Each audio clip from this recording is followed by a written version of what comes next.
వరంగల్లో శివనగర్లో కొంత ఏరియా ముంపు ప్రాంతంగా ఇంకా వరద క్లియర్ కాలేదు. రాత్రి వేళ పని ముగించుకొని ఇంటికి వెళ్ళాలంటే కూడా వాళ్ళు వేసుకొని వెళ్ళాలన్న బైకులు కానీ ఏది కానీ చాలా ఇబ్బంది పడుతున్నారు. ఒక బైక్ ఇంటికి వెళ్ళాలంటే నీళ్ళలో దాదాపు ఒక 1/2 కిలోమీటర్ తోసుకొని ఇంట్లోకి వెళ్ళాలి. ఇంటికి వెళ్ళిన తర్వాత కూడా అదే పరిస్థితి, నీళ్ళలోనే బండి స్టాండ్ వేసి ఉంచాల్సిన పరిస్థితి ఏర్పడుతుంది.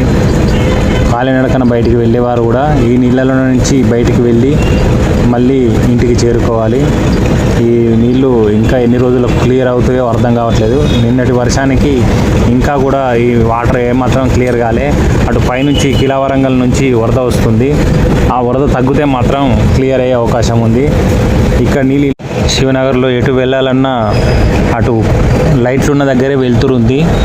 ఆ స్తంభాలు, కరెంట్ స్తంభాలకు కరెంట్ వస్తే అదొక ఇబ్బంది. నీళ్ళల్లో కరెంట్ షాక్ వచ్చే అవకాశాలు ఉంటాయి.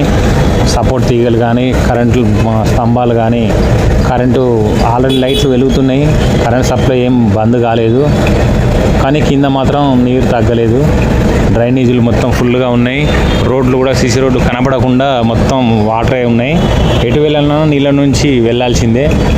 బండ్లు కానీ, మనుషులు కానీ, ఏది కానీ, నిత్యావసర సరుకులు ఏది ఇవ్వాలన్నా కూడా నీళ్ళ నుంచి వెళ్ళాల్సిందే.